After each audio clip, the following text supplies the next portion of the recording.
ایک ہفتے کا وقت گزر گیا تھا۔ اس ایک ہفتے میں بہت کچھ تبدیل ہو گیا تھا۔ زرین کے جو نوفل کو لے کر آئی تھی وہ تبدیل ہو رہی تھی، اور نوفل تو زرین کی محبت میں اللہ کے سامنے راتوں کو روتا کرتا۔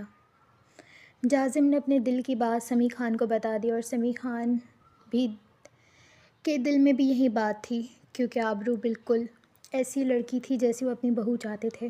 انہوں نے فیصلہ کر لیا تھا کہ وہ سارے معاملات حل ہو جانے کے بعد آبرو کا رشتہ مانگیں گے۔ مرجان کا خان حویلی میں آنا جانا ہو گیا تھا۔ وہ روز ان سے ملنے آتی تھی، اپنی ماں، اپنے باپ، اپنے بھائی اور اپنی کزنوں سے۔ زلیخا بیگم خوش تھیں کہ ان کے بچے خوش تھے۔ ظاہرہ بھی خود کو بہت خوش قسمت تصور کر رہی تھی۔ اسے ارمان جیسا شوہر ملا۔ ارمان جانتا تھا کہ وہ اپنوں کی ڈسی ہوئی ہے، مگر ارمان نے اسے ان سارے دکھوں سے باہر نکالا تھا اور ایک اچھی اور آزاد زندگی دی تھی۔ انابیہ اپنے غم آہستہ آہستہ بھول رہی تھی، اور اس کو یہ سب کچھ بھلوانے میں سب سے بڑا ہاتھ زیان خان کا تھا۔ وہ اسے روز سمجھایا کرتا تھا، اور وہ بھی زیان خان کی بات سمجھ جاتی تھی۔ زندگیاں اچھی چل رہی تھیں۔ مراد نے اپنے طور سے اس رات والے واقعہ جاننے کی کوشش کی تھی، اور سب مرد حضرات ارسلان کو ڈھونڈنے میں لگ گئے تھے۔ جب ایک دن زرین پہاڑ کے اوپر بیٹھی ہوئی تھی، اسے اپنے پیچھے کسی کی آہٹ محسوس ہوئی۔ زرین بہت خوش تھی اس دن اپنے گھر والوں کو یوں زندہ دیکھ کے، مگر وہ ایک بار بھی ملنے عالیہ بیگم سے نہیں گئی تھی۔ وہ شرمندہ تھی۔ اس کے باپ نے جو بھی کچھ کہا تھا وہ کیسے یقین کر سکتی تھی؟ اسے پتہ کروانا چاہیے تھا، مگر اس نے ایسا کچھ بھی نہیں کیا۔ وہ اپنی باپ کی باتوں میں آ کر سب کو مردہ تصور کر چکی تھی، اور یہی سوچ کر وہ وہاں پہ بیٹھی ہوئی تھی جب کوئی چپ چاپ اس کے برابر میں بیٹھ گیا۔ نظریں موڑ کے جب اس وجود پہ ڈالیں تو سانس رکنا کیا ہوتا ہے یہ زرین فرقان کو اس وقت پتہ چلا تھا۔ اس کے برابر میں اور کوئی نہیں، نوفل پاشا بیٹھا تھا، مگر اس کے چہرے پہ وہ غرور نہیں تھا جو اس نے سالوں پہلے دیکھا تھا۔ وہ ایک ٹوٹا ہوا شخص معلوم ہو رہا تھا۔ اس کے چہرے پر ہمیشہ فتح کی چمک ہوتی تھی، مگر آج وہ نہیں تھی۔ وہ ایک ہارا ہوا انسان لگ رہا تھا۔ اس کے چہرے پر جو گھمنڈ ہوتا تھا وہ دور دور تک نہیں دکھ رہا تھا۔ یہ تو ایک الگ ہی نوفل پاشا تھا۔ زرین کو پتہ نہیں تھا کہ اسے ایک دن اس کا سامنا کرنا پڑے گا۔ وہ اس رات مرجان کی باتوں نے اس کے دل پر گہرا اثر کیا تھا۔ وہ پوری رات سوچتی رہی، اور نتیجہ اس نے یہی نکالا کہ اگر وہ بھی اس جگہ ہوتی تو اس وقت وہی کرتی جو اس نے کیا تھا، کیونکہ انسان ایک حد تک اپنی صفائی دے سکتا ہے، اور صفائی بھی انسان تب دے سکتا ہے جب سامنے والا سننے کا ارادہ رکھتا ہو۔ جب سننے والے نے اپنے کان بند کر دیے ہوں تو صفائی دینے کا بھی کوئی فائدہ نہیں ہوتا، اور یہی بات زرین فرقان کو اس رات پتہ چلی تھی۔ وہ چپ چاپ بیٹھی رہی، زرین کے بولنے کا انتظار کر رہا تھا۔ پتہ نہیں کیوں دل اس کی آواز سننے کو مچل رہا تھا۔ وہ اس کو نہیں دیکھ رہی تھی، مگر اس کے کان صرف نوفل پاشا کی آواز سننے کو بے قرار تھے۔ جب اس نے اپنی بات کرنا شروع کی، کیسی ہو تم؟ اور اس کے یوں سوال کرنے پہ بے اختیار زرین نے چہرہ موڑ کے اسے دیکھا تھا۔ اس کی شخصیت کے ساتھ اس کی آواز بھی تبدیل ہو گئی تھی۔ بھاری، غرور والی آواز، اپنے آگے کسی کو کچھ نہ سمجھنے والی۔ یہ وہ آواز نہیں تھی۔ اس کی آواز میں شرمندگی تھی۔ وہ نہ چاہتے ہوئے بھی اسے دیکھنے پہ مجبور ہو گئی۔ الحمدللہ، زرین نے جواب دیا تھا، اور پھر ان دونوں کے درمیان خاموشی کا راج تھا۔ مجھے معاف کر دو، میں نے تمہارے ساتھ غلط کیا، مگر خدا پاک کی قسم اس رات میں نے تمہارے ساتھ کوئی زیادتی نہیں کی تھی، بلکہ اس رات تو مجھے خود کا بھی نہیں پتا کہ مجھے کیا ہو گیا تھا۔ میں غصے میں تھا، اور پھر مجھے جوس دیا گیا، میں نے وہ پی لیا اور میرا سر گھومنے لگا۔ اس کے بعد مجھے پتہ نہیں کیا ہو گیا تھا۔ صبح جب میری آنکھ کھلی تو تم اس حالت میں میرے سامنے تھی۔ ابھی میں رات کا واقعہ سوچنے کی کوشش کر رہا تھا جب تم نے مجھ پہ الزام لگایا۔ وہ بولتے ہوئے رکا۔ زرین نے شرمندگی سے اپنی نظریں جھکا لیں۔ نوفل آگے کچھ بول نہیں پا رہا تھا۔ میں صرف اتنا کہوں گا، میں نے کچھ غلط نہیں کیا۔ میری نیت تمہارے لیے کبھی غلط نہیں تھی، لیکن ہاں، ایک بات ہے جو میں دل سے کہنا چاہتا ہوں۔ جو میں نے تمہارے لیے محسوس کیا وہ آج تک میں نے کسی لڑکی کے لیے محسوس نہیں کیا۔ تمہیں کسی اور کے ساتھ جب دیکھتا تھا تو جیسے جسم میں آگ لگ جاتی تھی۔ کوئی تمہیں دیکھتا تھا تو دل کرتا تھا کہ اس کی آنکھیں نکال دوں۔ میں تمہیں ہمیشہ اپنے پاس رکھنا چاہتا تھا۔ شاید سادگی میں بھی خوبصورتی ہوتی ہے، اور یہ بات مجھے تم سے ملنے کے بعد پتہ چلی، ورنہ مجھے ہمیشہ لگتا تھا کہ سادگی میں برقع پہننے والی بہن جی ٹائپ لڑکیاں ہوتی ہیں، مگر تمہیں دیکھ کر اس چیز کا اندازہ ہوا کہ انسان خوبصورت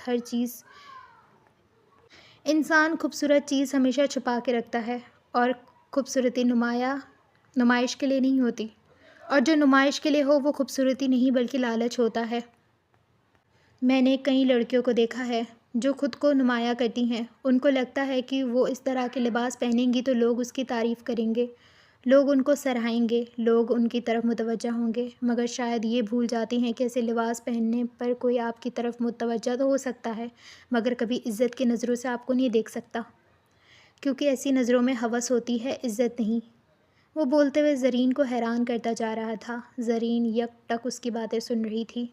میں نے تمہیں جب دیکھا تھا تو تم سے مجھے الجھن ہوتی تھی، لیکن کہتے ہیں نا، کتاب کا کور دیکھ کر کبھی اپنی رائے قائم نہیں کرنی چاہیے، بلکہ اسے اندر دیکھنا چاہیے، اور جب میں تمہارے ساتھ وقت گزارتا گیا تو مجھے پتہ چلا کہ تم سب سے مختلف ہو۔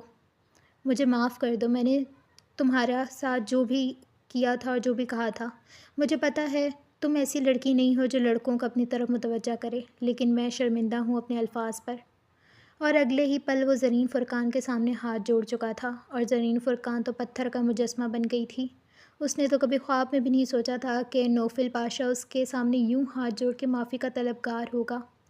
زرین کچھ نہیں بول پا رہی تھی، وہ بس نوفل کو دیکھے جا رہی تھی، اور پھر بس اتنا ہی بولی، میں نے سال گزار دیے اپنے گھر والوں کے بغیر، میں نے سالوں تکلیف میں گزارے ہیں، میں نے در بدر کی ٹھوکریں کھائی ہیں، میں اپنی زندگی کا مشکل وقت دیکھ چکی ہوں۔ میرے ساتھ جو ہوا مجھے انصاف چاہیے تھا، اور میں آپ کی یہ بات پر یقین کرتی ہوں کہ آپ نے وہ سب نہیں کیا، مگر جس دن آپ اصلی مجرم کو میرے سامنے لے آئیں گے اس دن میں آپ کو دل سے معاف کر دوں گی۔ میری اتنی سی شرط ہے کہ میرے مجرم کو آپ میرے سامنے لائیں، میں آپ کو معاف کر دوں گی۔ وہ اپنی بات کر کے وہاں سے اٹھنے لگی جب نوفل پاشا کی باتوں نے اس کے پاؤں آگے بڑھنے سے انکاری کر دیے۔ ٹھیک ہے زرین، میں وعدہ کرتا ہوں میں اس کو ڈھونڈ کر آپ کے سامنے لاؤں گا، لیکن اس دن آپ مجھے معافی کے ساتھ اپنی زندگی بھی میرے سپرد کریں گی۔ جتنی زندگی اب بچی ہے میں آپ کے ساتھ گزارنا چاہتا ہوں، اور اس دن آپ مجھے خود پر پورا اختیار دیں گی اور مجھ سے نکاح کریں گی، جو کہ نوفل پاشا کو زرین فرقان سے محبت ہے، اور یہ محبت میرے دل میں میرے اللہ نے ڈالی ہے۔ میں نے پاک محبت کی ہے، اور مجھے پورا یقین ہے کہ میرا اللہ مجھے پاک محبت کی منزل نکاح تک ضرور پہنچائے گا۔ اس کی آنکھوں میں خوشی اور چمک تھی، مگر زرین نے اپنی نظریں جھکائیں اور بہت ہمت کر کے وہاں سے آگے کی طرف بڑھ گئی تھی۔ اب نوفل پاشا کو زرین فرقان کے مجرم کو ڈھونڈنا تھا، اور پھر زرین فرقان کو ہمیشہ کے لیے اپنا بنانا تھا۔ وقت گزرتا جا رہا تھا، مگر ارسلان کا کچھ پتہ نہیں چل رہا تھا۔ لیکن مراد نے اس رات میں پارٹی میں جتنے بھی لوگ کام کر رہے تھے سب کو بلایا۔ سب لوگ زیان، جازم، نوفل، مراد کے سامنے موجود تھے۔ اب ایک ایک کر کے سب مجھے یہ بتاؤ کہ اس رات تم سب کیا کام کر رہے تھے؟ مراد کی روبدار آواز آئی تو سب لوگ اپنی جگہ پہ الرٹ ہو کر کھڑے ہو گئے۔ مراد نے دوبارہ اپنا سوال کیا تو چند لوگ اپنا کام بتانے لگے۔ زیان کا وکیلوں والا ذہن چل رہا تھا۔ سب لوگ پر اعتماد طریقے سے جواب دے رہے تھے۔ ہاں، تھوڑا سا گھبرا گئے تھے، کیونکہ ان سب کے لیے نیا تھا کہ اتنے سالوں بعد اس رات کا واقعہ کوئی پوچھ رہا ہے۔ مگر زیان نے ایک چیز محسوس کی تھی کہ وہاں پہ دو لوگ تھے جن کے چہرے پر پسینے کی بوندیں ٹپک رہی تھیں۔ وہ کمرہ اے سی والا تھا، تو اس اے سی والے کمرے میں ان لوگوں کو پسینہ کیوں آ رہا تھا؟ اس کا شاطئ دماغ چل رہا تھا۔ ابھی جازم اور مراد ان سے کچھ پوچھ رہے تھے جب زیان سب کو باہر جانے کا کہنے لگا، سوائے ان دو لوگوں کو چھوڑ کے۔ نوفل پیچھے کرسی پر بیٹھا ساری باتیں سن رہا تھا، جیسے کہ اس کو یقین ہو کہ مجرم تک پہنچنے میں یہ لوگ ہی اس کی مدد کر سکتے ہیں، مگر وہ یہ نہیں جانتا تھا کہ وہ ایک نہیں بلکہ دو تھے۔ زیان ان دونوں کے سامنے آیا اور پھر اپنے ہاتھ میں پکڑی فائل کھولنے لگا۔ ہاں تو بھائی، تمہاری بیوی اور 3 بچے ہیں، کرائے کے گھر میں رہتے ہو، بس اسی کام پر گھر چلتا ہے۔ اگر تمہاری یہ نوکری چلی جائے اور تمہیں جیل ہو جائے تو پھر تمہارے بیوی بچوں کا کیا ہوگا؟ زیان خان سینے پر ہاتھ باندھے اس آدمی کو دیکھ کر کہہ رہا تھا، اور اس کی اس بات سن کے اس کے قدموں میں گڑ گڑا کر رونے لگا۔ جازم مسکرا کر زیان خان کو دیکھ رہا تھا۔ نوفل بھی اتنے عرصے میں زیان خان کو سمجھ چکا تھا، البتہ مراد بالکل حیران تھا کہ وہ کہنا کیا چاہتا ہے، مگر نوفل نے اسے خاموش رہنے کا اشارہ کیا تھا، وہ بھی خاموش ہو گیا۔ اور بھائی تمہاری تو نئی نئی شادی ہوئی ہے نا، اور اگر تمہاری بیوی کو یہ پتہ چل جائے کہ تمہارا افیئر باہر چل رہا ہے، اور پھر تمہارا باپ تمہیں دھکے مار کے گھر سے نکال دے گا، کیونکہ وہ تو تمہارے باپ کے بھائی کی بیٹی ہے نا، اور اس کے ساتھ کچھ بھی تم نے غلط کیا تو تمہارا باپ تمہیں در بدر چھوڑ دے گا۔ اور سونے پہ سہاگا، تمہارے باپ کو اور بیوی کو یہ پتہ چل جائے جو خود کو تمہاری پہلی بیوی سمجھ کے بیٹھی ہوئی ہے، اگر اس کو پتہ چل جائے کہ وہ تمہاری دوسری بیوی ہے اور تم نے پہلے سے ہی شادی کی ہے، پھر یا اللہ، یہ تو بہت غلط ہو جائے گا۔ تو پھر کیا ہوگا تمہارا میرے بھائی؟ وہ مصنوعی حیران ہو کر کہہ رہا تھا۔ اب دونوں لوگ ہی زیان خان کے قدموں میں تھے۔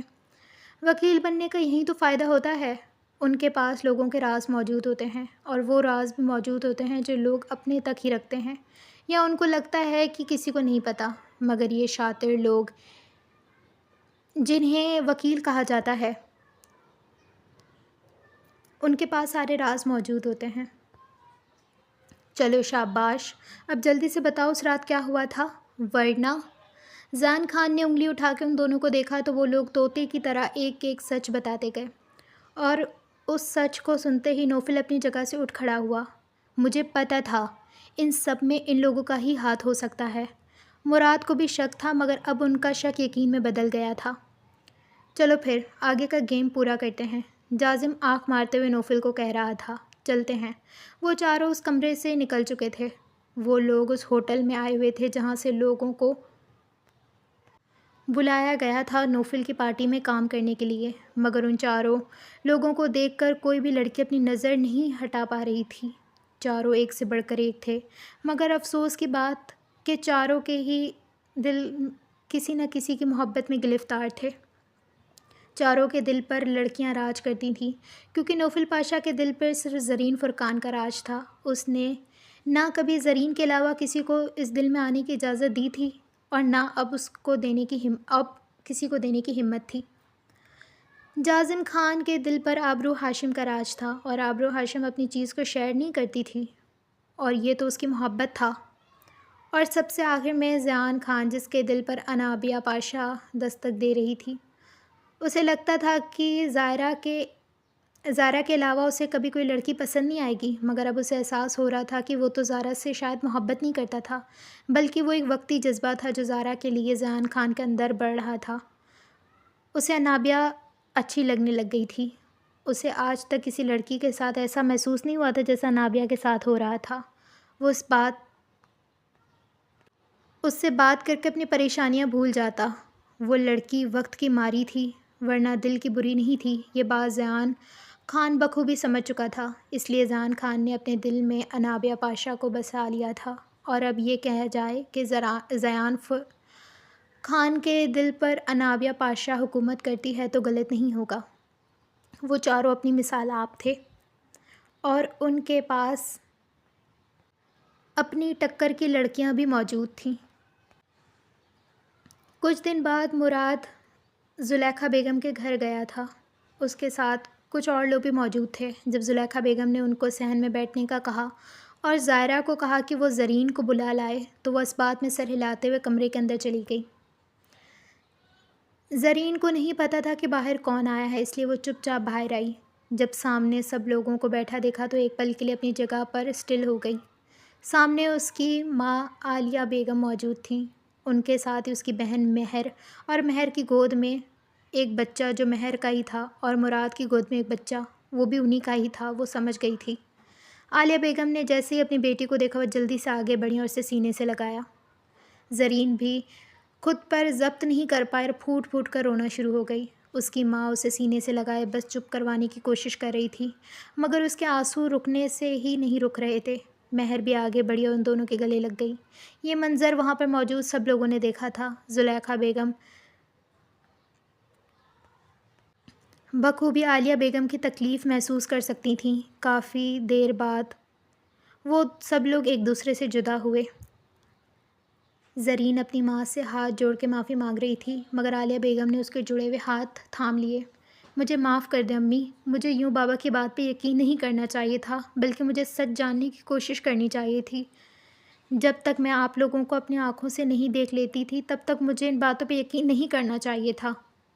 لیکن امی، مجھے اس وقت کچھ سمجھ نہیں آ رہا تھا اور میں نے ان کی بات پہ یقین کر لیا، اور اتنے سال میں آپ لوگوں سے دور رہی، مجھے نہیں پتہ تھا آپ لوگ زندہ ہیں۔ مجھے معاف کر دیں امی۔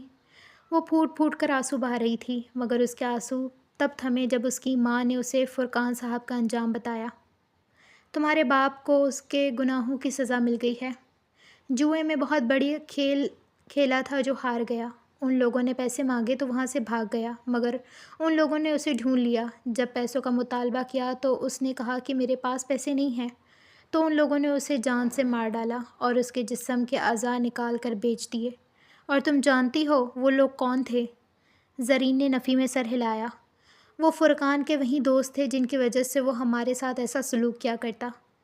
انہی دوستوں نے ہی اس سے چیر پھاڑ کر پھینک دیا۔ ہر دوست مخلص نہیں ہوتا، ہر اچھے سے بات کرنے والا دوست نہیں ہوتا، اور ہر وقت ساتھ دینے والا بھی دوست نہیں ہوتا۔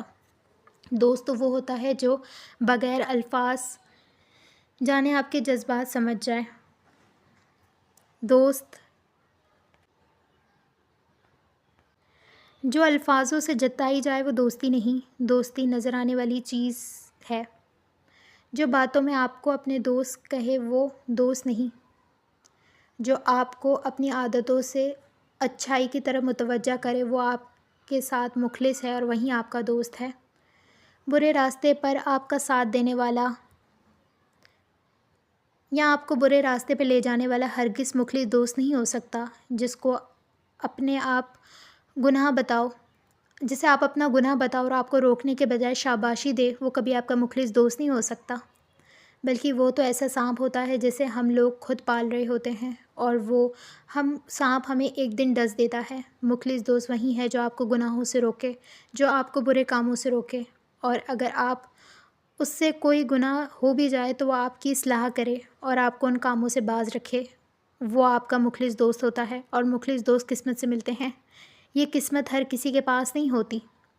اور زرین ان کی باتیں سمجھ چکی تھی۔ واقعی میں ایسے لوگ قسمت سے ہی ملتے ہیں۔ فرقان صاحب نے جو دنیا میں بویا تھا اسی دنیا میں ہی انہوں نے کاٹ لیا۔ اپنے باپ کا سن کے اسے بہت افسوس ہوا تھا، مگر وقت نے اسے اتنے زخم دیے تھے کہ یہ زخم ان زخموں سے کم لگ رہا تھا، اور وہ ان کے ساتھ بیٹھ گئی۔ عالیہ بیگم نے زلیخا بیگم کا شکریہ ادا کیا تھا کہ اتنے سال انہوں نے اس کی بیٹی کا خیال رکھا، اور عالیہ بیگم نے کہا تھا کہ وہ ان کی بھی بیٹی ہے۔ زلیخا بیگم روتے ہوئے مسکرانے لگیں۔ تب تک زائرہ چائے وغیرہ لے کر آ گئی تھی۔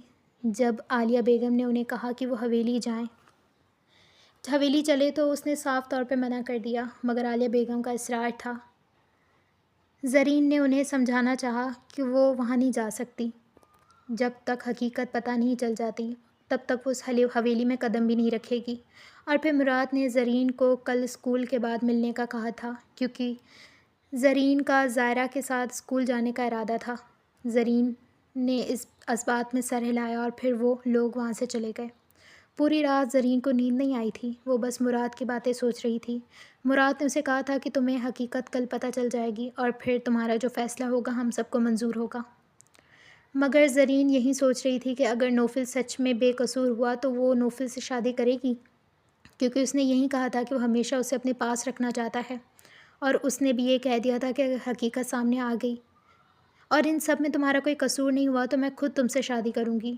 وہ پیچھے نہیں ہٹ سکتی تھی، وہ ویسے ہی اس سے محبت کرتی تھی، اور اگر محبوب بے قصور نکلے تو یہ تو خوش ہونے والی بات تھی۔ وہ سوچتے سوچتے نیند کی وادیوں میں چلی گئی تھی۔ دوسری طرف زیان نے انابیہ کو آج اتنا ہی کہا تھا کہ وہ اس کے متعلق سب کچھ الگ خیالات رکھتا ہے، تو انابیہ تھوڑی حیران ہوئی، پھر پوچھنے لگی کیا مطلب؟ تو زیان نے بس اتنا ہی کہا تھا، کیا تم اس گاؤں کی سردارنی بننا چاہو گی؟ اور اس کی اس بات پہ انابیہ حیران ہو گئی۔ دیکھو تم سردار حویلی کی بہو بننا چاہتی تھی، لیکن میں تمہیں خان حویلی کی بڑی بہو بنانا چاہتا ہوں، اور میں سردار ہوں تو تم میری بیوی سردارنی ہوگی نا؟ دیکھو تمہارا رتبہ کتنا بڑھ جائے گا۔ انابیہ اس کی یہ بات سن کر خفا منہ بنانے لگی۔ یعنی آپ یہ کہنا چاہتے ہیں کہ مجھے رتبے کی لالچ ہے؟ ہاں مجھے پہلے تھی مگر اب نہیں ہے، وہ ناراض ہوتے ہوئے بولی۔ تو زیان خان تھوڑا سا گڑبڑایا۔ وہ واحد لڑکی تھی جس کے سامنے زیان خان گڑبڑا جاتا تھا، اور پھر گڑبڑاتے ہوئے اتنا ہی بولا کہ نہیں ایسی بات نہیں ہے، میں تمہیں بس یہ بتانا چاہتا ہوں کہ میں تمہیں پسند کرنے لگا ہوں۔ یہ محبت، پیار ہے یا پھر عشق ہے یہ مجھے نہیں پتا، مگر جو بھی ہے بہت شدت سے ہے۔ وہ اس کی آنکھوں میں دیکھ کر بول رہا تھا۔ انابیہ نے پلکیں جھکائیں، جس کا صاف طور پہ جواب تھا کہ وہ قبول کرتی ہے، اور زیان جازم کے دل کی بھی بات اچھے سے جانتا تھا۔ یعنی دونوں لڑکیاں اس گھر میں ہی آنے والی ہیں، یہ تو پکا تھا۔ وہ مسکراتے ہوئے اپنے بستر پر لیٹ گیا تھا۔ یعنی اب انابیہ کو زیان خان کے نصیب میں لکھ دیا گیا تھا اور آبرو کو جازم کے نصیب میں۔ آدھی رات کو زرین گھبرا کے نیند سے اٹھی تھی۔ اس نے خواب دیکھا تھا، بہت بھیانک خواب۔ اس نے دیکھا کہ نوفل اس کو ہر جگہ ڈھونڈ رہا ہے۔ وہ گڑ گڑا رہا تھا، معافیا مانگ رہا تھا۔ زرین کے سامنے اس نے اپنی سچائی کھول کے رکھ دی، اور پھر وہ اسے معافیا مانگ رہا تھا، مگر زرین سنگ دل بنی اس کی کوئی بات نہیں سن رہی تھی۔ وہ اس کے سامنے التجا کر رہا تھا مگر وہ کچھ نہیں سن رہی تھی، وہ تڑپ رہا تھا۔ اور جب نوفل کی حقیقت زرین کے سامنے آئی کہ وہ بے قصور ہے تو زرین شرمندہ تھی اور وہ نوفل سے معافیا مانگتی رہی۔ لیکن جب اسے پتہ چلا کہ وہ کوما میں ہے، ڈاکٹرز نے کہا تھا کہ پتہ نہیں وہ کب ہوش میں آئے گا، اور زرین وہیں ساکت ہو گئی۔ وہ روئی جا رہی تھی بہت زیادہ۔ وقت نکل گیا تھا اس کے ہاتھ سے۔ وہ اس سے معافی مانگنا چاہتی تھی مگر نہیں کر پائی، کیونکہ اسے حقیقت کا نہیں پتہ تھا، اور جب حقیقت کا پتہ چلا تو وہ شخص کوما میں چلا گیا تھا، اور زرین گھبرا کر نیند سے جاگی تھی۔ شکر تھا یہ خواب تھا، اگر یہ حقیقت ہوتا تو زرین ہرگز برداشت نہیں کر پاتی۔ زرین نے اپنے دل پر ہاتھ رکھا، پھر بولنا شروع ہوئی۔ کیوں اس کو تکلیف میں دیکھ کر مجھے تکلیف ہو رہی ہے؟ نہیں، وہ میرا مجرم ہے، اس نے میرے ساتھ غلط کیا، مگر کیوں یہ دل اس کی طرف متوجہ ہو رہا ہے؟ کیوں میرے دل مجھے گواہی دے رہا ہے کہ وہ بے قصور ہے؟ اس رات اس نے میری عزت خراب کی تھی، مگر اس کی باتوں پہ یقین ہے، اس کی باتوں میں اعتماد ہے۔ میرا دل مجھے کہہ رہا ہے کہ اس نے کچھ بھی نہیں کیا، مگر اس کو تکلیف میں دیکھ کر یہ دل کیوں تڑپ رہا ہے؟ کیوں اس کے لیے دعا مانگنے کو دل کر رہا ہے؟ 4 سال میری زندگی کے ضائع کر دیے اس شخص نے، پھر بھی یہ دل اس کے نام پہ کیوں دھڑک رہا ہے؟ مجھے نوفل پاشا سے نفرت ہے، مگر یہ دل محبت کی دہائیاں کیوں دے رہا ہے؟ زرین فرقان نوفل پاشا سے نفرت کرتی ہے، وہ خود کو یقین دلوا رہی تھی، مگر اس کا دل حقیقت بول رہا تھا جو وہ دیکھ کر بھی نظر انداز کر رہی تھی، اور حقیقت یہ تھی کہ زرین فرقان کو نوفل پاشا سے محبت ہے، اور حقیقت اس کے لبوں پر آ چکی تھی۔ اسے کل کا دن سے خوف آ رہا تھا، کل حقیقت اس کے سامنے آنی تھی، اور اگر وہ بے قصور ہوتا تو وہ نظریں کیسے ملائے گی؟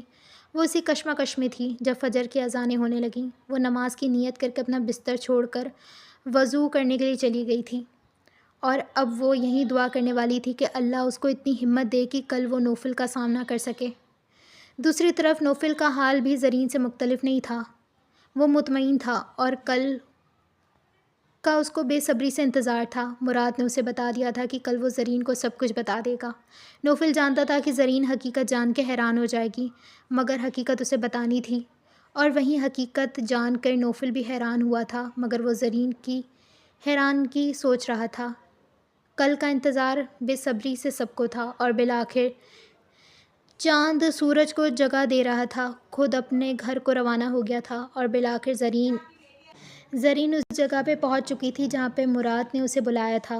زرین وہاں پہ پہنچی تو وہاں پہ مراد، جازم، زیان، آبرو، انابیہ، مرجان ارمان، نور بانو، زرار پاشا، عالیہ بیگم، مہر، سمیع خان، زلیخا بیگم اور زائرہ موجود تھے۔ اسے تو لگا تھا کہ صرف مراد ہی آئے گا، مگر یہاں تو سب لوگ موجود تھے، مگر اس کی نظریں تو کسی ایک وجود کو ڈھونڈ رہی تھیں جو وہاں پہ موجود نہیں تھا۔ وہ قدم با قدم ان کے پاس آتی گئی۔ جب مراد نے اس کے سامنے لیپ ٹاپ کی اسکرین کی اور ویڈیو چلائی، اس ویڈیو میں جو مناظر چل رہے تھے اس کو دیکھ کے زرین کے پاؤں کے تلے جیسے زمین کسی نے کھینچ لی ہو۔ سامنے دکھایا جا رہا تھا کہ آئلہ ایک ویٹر کو اپنے پاس بلا رہی ہے اور پھر جوس میں اس نے کچھ ملا دیا۔ وہ ویٹر کو کہنے لگی کہ نوفل کو دے دو، اور پھر وہ ویڈیو وہیں پر ہی ختم ہو گئی۔ زرین کی سانس رکنا شروع ہو گئی تھی۔ سب لوگ بھی حیران ہو کر وہ ویڈیو دیکھ رہے تھے، اور پھر دوسری ویڈیو کھولی گئی جہاں پہ ایک شخص اس کے کمرے کے اندر داخل ہو رہا تھا، اور وہ شخص اور کوئی نہیں، وہی لڑکا تھا جسے زرین سخت ناپسند کرتی تھی، وہی فلم ایکٹر جو اس سے فرینک ہونے کی کوشش کرتا تھا۔ اور پھر چند پل بعد وہ واپس نکلا۔ تھوڑی دیر بعد دیکھا جا سکتا تھا کہ نوفل اپنے قدموں پہ نہیں چل پا رہا تھا۔ دو ویٹر اسے سنبھالتے ہوئے کمرے کے اندر لے جا رہے تھے۔ دروازہ کھول کر ان دونوں نے نوفل کو اندر کی جانب کر دیا اور پھر وہاں سے واپس لوٹ گئے، اور پھر وہ ویڈیو ختم ہو چکی تھی۔ یعنی اس کا دل جو اسے گواہیاں دے رہا تھا وہ سچ تھا۔ نوفل بے قصور تھا، اس نے کچھ بھی نہیں کیا تھا، وہ خود شک کا شکار تھی۔ اور پھر تھوڑی دیر بعد ایک اور ویڈیو چلائی گئی جس میں ایک لڑکی سامنے بیٹھی تھی۔ اس کا چہرہ بری طریقے سے جلا ہوا تھا، اور وہ دوپٹے سے اپنا چہرہ چھپانے کی کوشش کر رہی تھی، مگر اس کی آواز وہ اچھے سے پہچان گئی تھی۔ وہ آئلہ تھی۔ اس کی آواز میں ایک درد اور بے بسی، شرمندگی تھی۔ وہ غرور تو کہیں پیچھے ہی رہ گیا تھا جب اس ویڈیو میں وہ بولنا شروع ہوئی، یہ سب میں نے اور عاقب نے مل کر کیا تھا۔ عاقب اس ایکٹر کا نام تھا۔ مجھے پتا تھا نوفل میرا نہیں ہو سکتا، مگر میں اسے حاصل کرنا چاہتی تھی۔ اس نے بھری محفل میں صرف اس 2 کوڑی کی لڑکی کے لیے مجھے ذلیل کر دیا۔ میں ذلت کا حساب لینا چاہتی تھی، اور مجھے اس لڑکی سے بھی بدلہ لینا تھا۔ عاقب نے بھی میرا ساتھ دیا تھا۔ ہم لوگ اس لڑکی کو اتنا ڈرانا چاہتے تھے کہ وہ اتنی بدگمان ہو جائے کہ وہ سارا الزام نوفل پہ لگا دے اور میڈیا اس کی عزت کی دھجیاں اڑتے ہوئے دیکھے، مگر ایسا کچھ بھی نہیں ہوا۔ ہاں، جو ہم چاہتے تھے کہ وہ بدگمان ہو جائے وہ ہو گیا تھا، مگر ہم نوفل کو ذلیل ہوتے ہوئے دیکھنا چاہتے تھے، وہ نہیں ہو سکا۔ اس کے بعد ہم لوگوں نے 2-3 اور کوششیں کی تھی، مگر کچھ نہیں ہو سکا۔ لیکن شاید معصوم لوگوں کے ساتھ غلط کرنے کی سزا ہم لوگوں کو مل گئی ہے۔ عاقب نشے کی حالت میں گاڑی چلا رہا تھا جب اس کی گاڑی کا بہت برا حادثہ ہوا تھا، اور وہ موقع پر ہی دم توڑ چکا، اور مجھے حسن پہ بہت غرور تھا۔ میرے ایک بوائے فرینڈ نے میرے چہرے پر تیزاب پھینک دیا۔ میں اب کسی کو منہ دکھانے کے قابل نہیں ہوں۔ شاید ہمارے گناہوں کی سزا ہمیں مل گئی ہے۔ میں معافی مانگنا چاہتی ہوں تم دونوں سے، مگر مجھے تم لوگوں کا کوئی سراغ نہیں ملا تھا۔ اور پھر کچھ وقت بعد میں نے نوفل کو ٹی وی پہ دیکھا۔ مجھے لگا کہ میں اپنے گناہوں کی معافی مانگ سکتی ہوں، مگر وہ کراچی میں نہیں تھا۔ اور پھر ایک دن میرے دروازے پہ دستک ہوئی۔ جب دروازہ کھلا تو سامنے نوفل موجود تھا، اور وہ دن آج کا دن، آج میں نے اپنے سارے گناہوں کا اعتراف کر لیا ہے۔ یہ سب میں نے اور عاقب نے مل کے کیا تھا، اور ان سب میں نوفل کا کوئی قصور نہیں۔ ہو سکے تو مجھے معاف کر دینا۔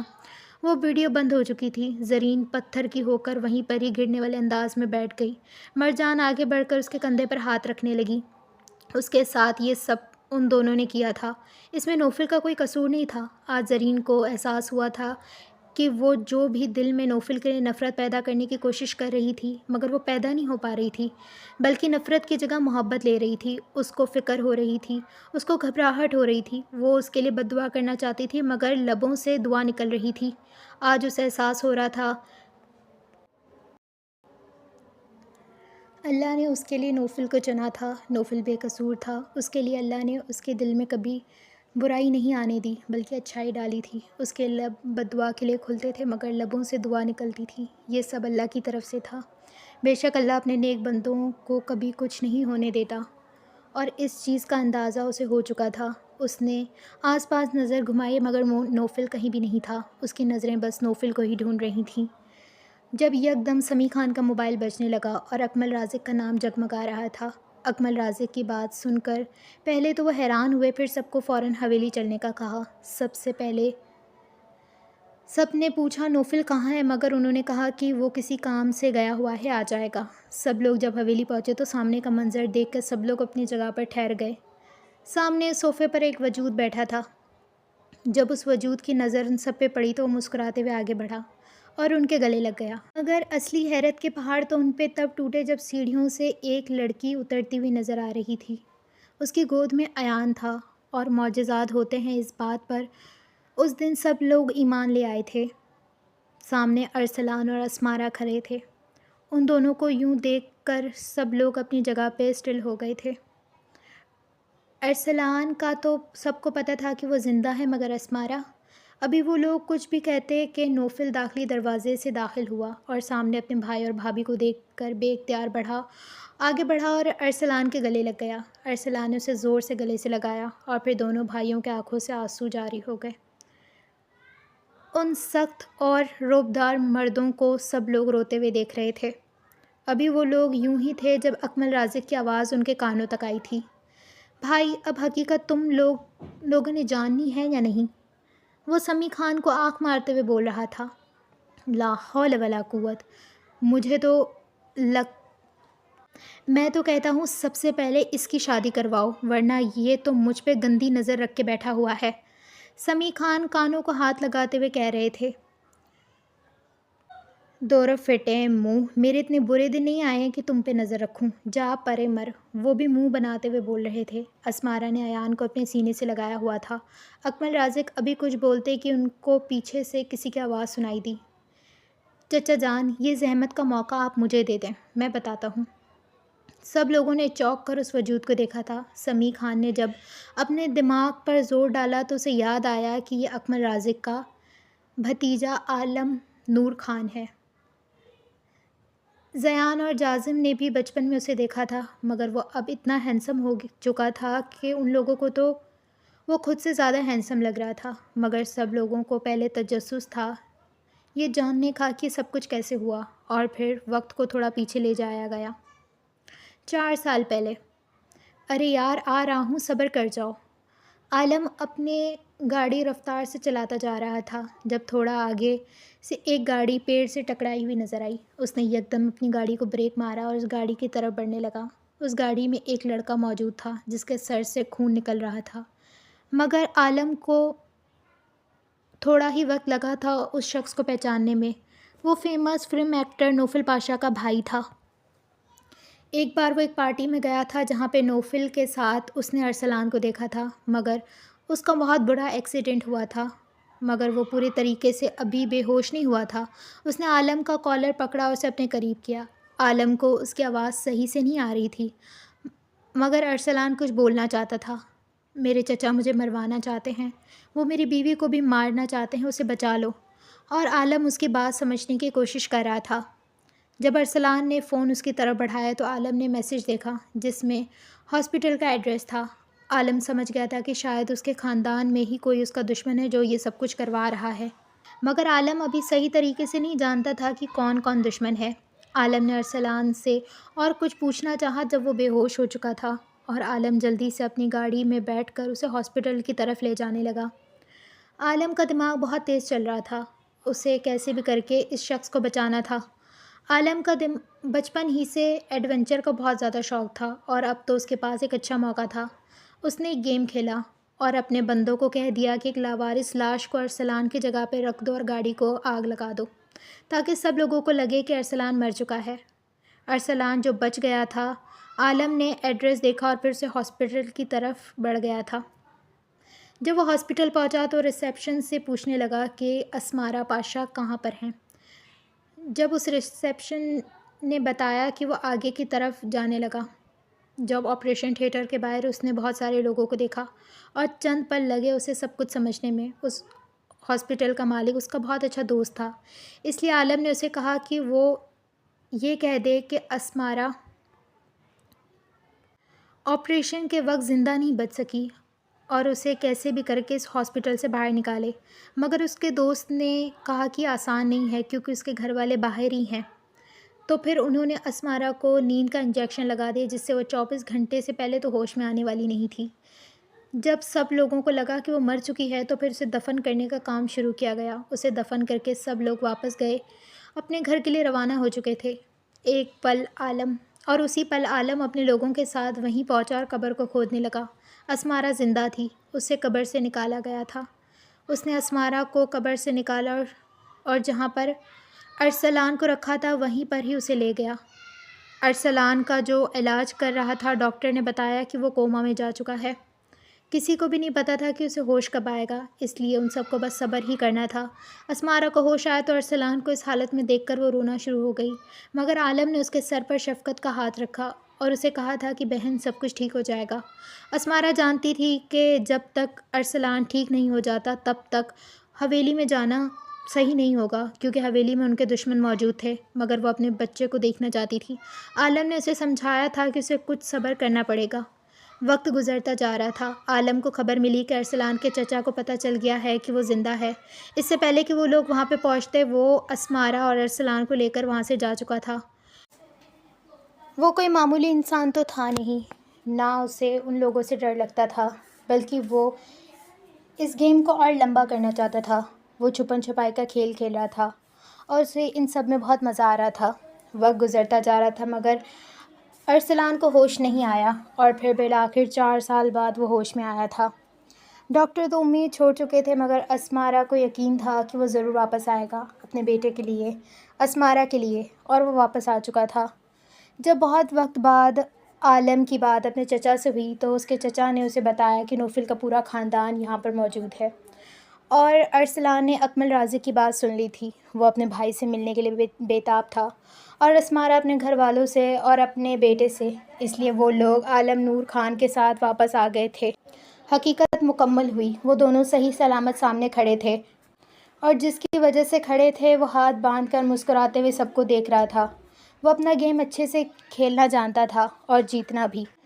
ایسے ہی تو وہ لوگ اسے گیم کا بادشاہ نہیں کہتے تھے، کیونکہ وہ عالم نور خان تھا جس کی رگوں میں ہی ہارنا نہیں تھا۔ سب اس کو دیکھ کر اس کا شکریہ ادا کر رہے تھے سوائے مرجان کو چھوڑ کر۔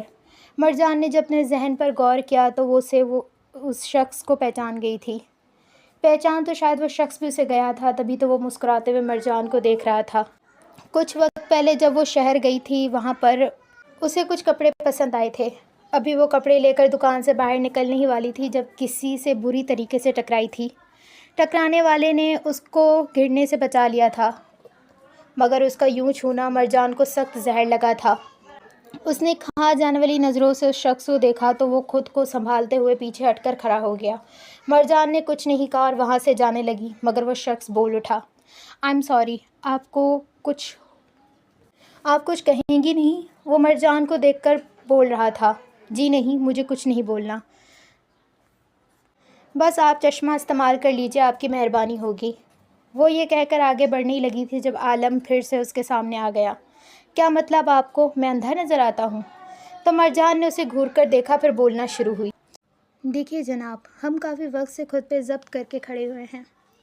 آپ اگر ہمارا ضبط کا پیمانہ لبریز ہو گیا تو پھر ہمارا ہاتھ آپ کے رخسار پر بہت زور سے جا کے لگے گا، اور ہم نہیں چاہتے کہ ہم اتنی زیادہ بھیڑ میں آپ ذلت کا شکار ہو جائیں، تو محترم برائے کرم اپنی جگہ چھوڑیں اور ہمیں رخصت ہونے دیں۔"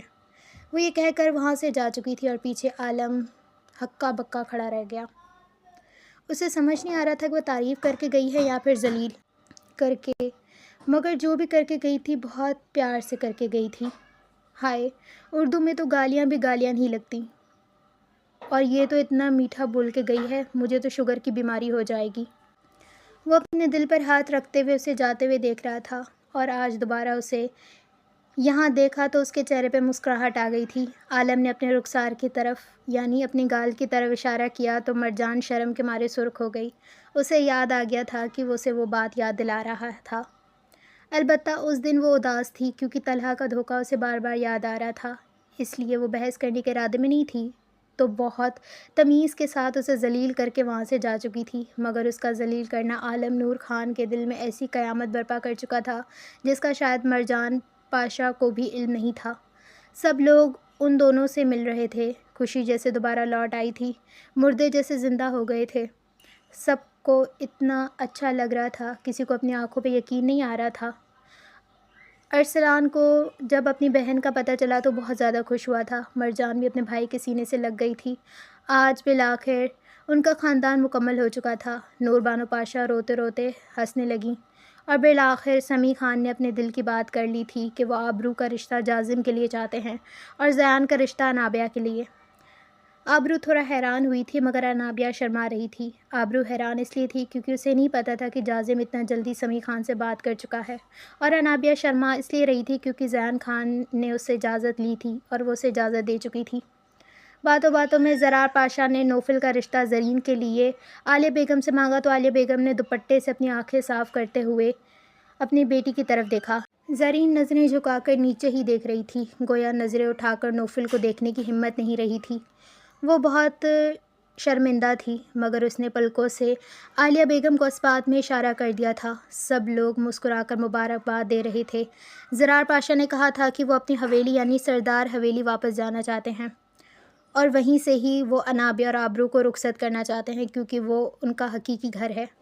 مراد نے بھی کہہ دیا تھا کہ وہ حویلی کے ساتھ والا گھر لے چکا ہے اور وہ بھی اب وہاں پر ہی رہے گا۔ سمیع خان بات سن کے تھوڑا اداس تو ہو گئے تھے مگر اس بات پر مطمئن بھی تھے کہ آبرو اور انابیہ اسی گھر میں آنے والی ہیں تو رونق ویسی ہی رہے گی، اور ویسے بھی وہ سب بھی تو ان کے اپنے ہی بچے تھے، وہ ان سے ملنے کے لیے آتے جاتے رہیں گے۔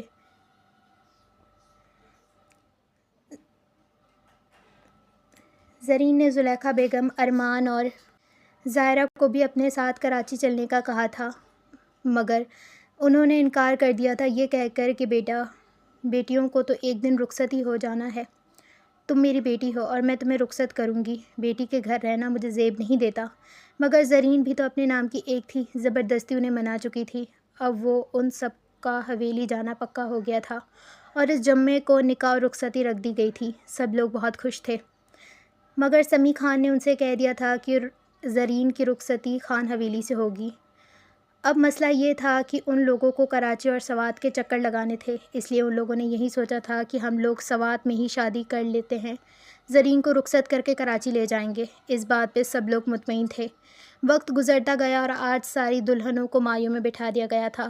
اس دن کے بعد زرین نے نوفل سے کوئی بات نہیں کی تھی اور نوفل کا بھی سامنا نہیں کرنا چاہتی تھی کیونکہ وہ سخت شرمندہ تھی۔ نوفل نے بھی سوچ لیا تھا کہ وہ اپنی پیاری سی خوبصورت ہونے والی بیوی کو شادی والے رات ہی بات کرے گا۔ جازم کا تو بس نہیں چل رہا تھا کہ وہ اڑ کر آبرو کے پاس چلا جائے، وہ تو بس خوابوں میں یہی دیکھ رہا تھا کہ وہ شادی کے جوڑے میں کتنی پیاری لگ رہی ہوگی، اور اپنے دل کو تسلی دے رہا تھا کہ بس کچھ وقت بعد وہ تمہارے نام ہو جائے گی، پھر جتنا چاہے دیکھ لینا، اور اس کے دل کو بھی کافی حد تک تسلی ہو گئی تھی۔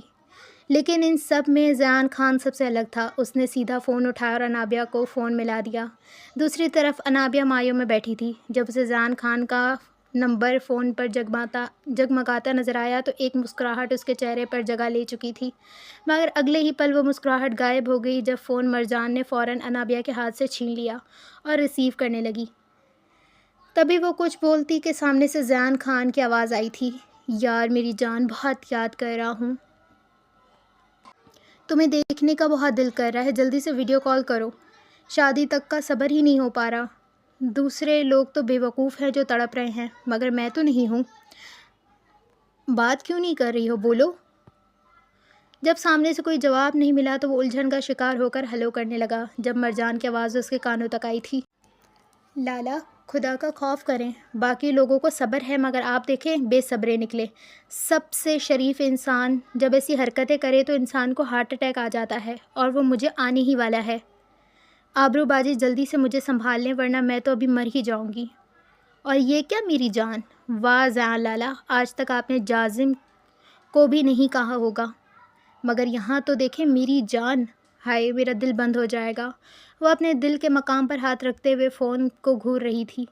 انابیہ شرم سے پانی پانی ہو گئی تھی اور باقی لڑکیاں وہیں مسکرانے لگیں۔ زیان خان نے بہت مشکل سے خود پہ ضبط کیا اور پھر بولنا شروع ہوا، ایک بار مجھے آنے دو وہاں، پھر میں تمہیں بتاتا ہوں تمہارا لالا کیا کیا کر سکتا ہے۔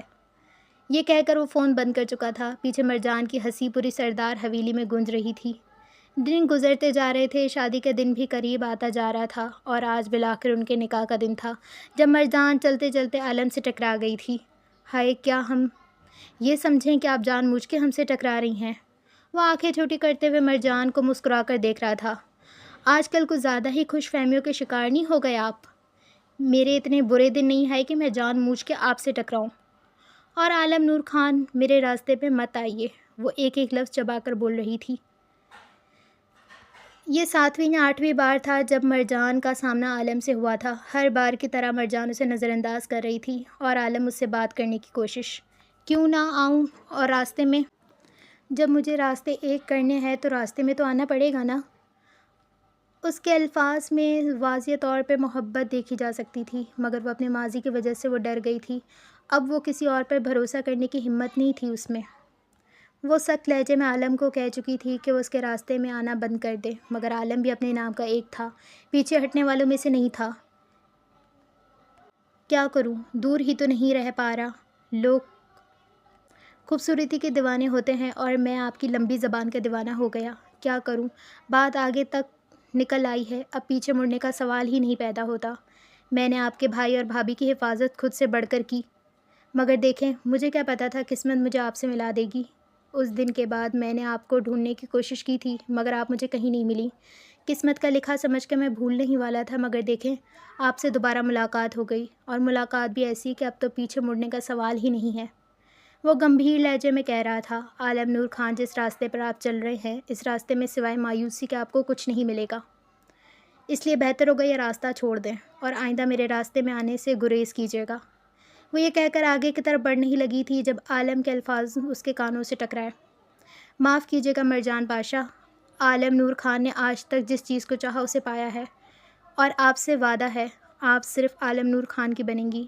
اور میں یہ بھی جانتا ہوں کہ آپ اپنے ماضی کی وجہ سے ڈر رہی ہیں، اور میں آپ کا ماضی بھی جانتا ہوں، اور میں ایک چیز آپ کو بتانا بھی چاہتا ہوں۔ وہ آگے بڑھا، سینے پر ہاتھ باندھے مرجان کی آنکھوں میں دیکھ رہا تھا۔ مرجان کو اس کی آنکھوں میں بہت کچھ نظر آ رہا تھا، اس لیے اس نے گھبرا کر اپنی نظریں جھکا لیں، اور اس کا یوں نظریں جھکانا عالم نور خان کے اندر ایک الگ ہی طوفان برپا کر چکا تھا۔ جس انسان کی وجہ سے آپ کا محبت سے اعتبار ہٹا ہے، وہ انسان آج در بدر کی ٹھوکریں کھا رہا ہے۔ وہ لڑکی، کیا نام تھا اس کا؟ زیبا گل، وہ شہر میں کسی اور مرد کے ساتھ چلی گئی۔ پیچھے طلحہ پچھتاتا رہ گیا، کیونکہ اس کے پاس کچھ بھی نہیں بچا تھا، اس کی نوکری چلی گئی تھی، اور وہ لڑکی ایک کنگلے کے ساتھ نہیں رہ سکتی تھی۔ اور دیکھو، آج وہ اتنا مجبور ہو گیا ہے کہ وہ سڑکوں پر راتیں گزارتا ہے۔ یہ ہوتا ہے اللہ کا انتقام۔ اس نے ایک معصوم لڑکی کا دل توڑا تھا، ایک نیک لڑکی جس نے سچے دل سے اسے چاہا تھا، اس کے جذبات سے کھیلا تھا، اور آج دیکھیں زندگی اس سے کیسے کھیل رہی ہے۔ اس نے ایک تصویر مرجان کو دکھائی جس میں صاف طور پر وہ دیکھ سکتی تھی کہ طلحہ سڑک پہ سو رہا ہے۔ مرجان کی تو اپنی آنکھوں پہ یقین نہیں آ رہا تھا۔ طلحہ کے لیے جذبات بہت پہلے ختم ہو چکے تھے، مگر پھر بھی وہ ایک نازک دل کی لڑکی تھی۔ اس حال میں اسے دیکھ کر اسے برا لگا تھا۔ عالم نے اس کی طرف دیکھا، پھر بولنا شروع ہوا۔ ہر انسان دھوکے باز نہیں ہوتا، ہر انسان محبت میں دھوکہ دینے والا بھی نہیں ہوتا۔ وہ مرد ہی نہیں جو محبت کا سہارا لے کر عورت کو بیچ راہ میں چھوڑ دے، ان کو میری نظر میں نامرد کہا جاتا ہے۔ میں وعدہ کرتا ہوں زندگی بھر تمہارا ساتھ کبھی نہیں چھوڑوں گا۔ تم ایک مکار شخص کی وجہ سے پوری دنیا سے بھروسہ کیوں ختم کر سکتی ہو؟ دنیا ایک جیسی نہیں ہے، یہاں پر اچھے لوگ بھی موجود ہیں۔ اگر یقین نہیں تو اپنی حویلی میں دیکھ لو، خان حویلی میں دیکھ لو۔ سمیع خان نے بغیر کسی مفاد کے ساتھ سب لوگوں کو اپنے گھر میں رکھا۔ زیان خان نے لوگوں کا سوچا اور اس چھوٹے سے گاؤں میں ہاسپٹل، اسکول کھلوایا تاکہ لوگوں کو مشکل کا سامنا نہ کرنا پڑے۔ جازم خان کو دیکھو، جس نے نوفل کو پاگل خانے سے نکالا اور اس کا خیال رکھا اور اسے زندگی کی طرف لوٹایا۔ یہ تو وہ لوگ تھے جو تمہارے سامنے تھے، تم تو ان تینوں کو بچپن ہی سے دیکھ رہی ہو۔ بتاؤ، ان سب میں ان کا کوئی فائدہ تھا؟ بالکل بھی نہیں۔ وہ لوگ اس دنیا سے الگ تھے، وہ لوگ اچھے دل کے لوگ تھے، اس لیے وہ اچھا کر رہے تھے۔ تم مجھ پہ بھروسہ کر سکتی ہو مرجان، میں ایک پٹھان ہوں، اور پٹھان اپنی زبان سے نہیں مکرتا۔ مر تو جائیں گے مگر دھوکہ نہیں دیں گے، دھوکہ ہماری رگوں میں ہی نہیں ہے۔ کیا تم مجھ سے شادی کرو گی؟ دنیا کی ہر خوشی تمہارے قدموں میں لا کے رکھ دوں گا، غم کو بھی تمہارے قریب نہیں آنے دوں گا، یہ میرا وعدہ ہے، یہ ایک پٹھان کا وعدہ ہے۔ اور مرجان کا دل 100 کی سپیڈ میں دھڑکا تھا۔ اس نے عالم نور خان کی آنکھوں میں دیکھا، وہاں پر صرف سچائی موجود تھی۔ اس نے شرم کے مارے اپنی گردن جھکا لی اور وہاں سے آگے کی طرف بڑھ گئی، جس کا صاف مطلب تھا مرجان عالم نور خان کی زندگی میں شامل ہونا چاہتی ہے۔ وہ صحیح کہہ رہا تھا، کسی کی وجہ سے وہ سب سے بدگمان کیوں ہو چکی ہے؟ ہر انسان ایک جیسا نہیں ہوتا، اور عالم تو بالکل ویسا نہیں تھا، اس لیے اس نے سوچ لیا تھا کہ وہ اسے ایک موقع دے گی۔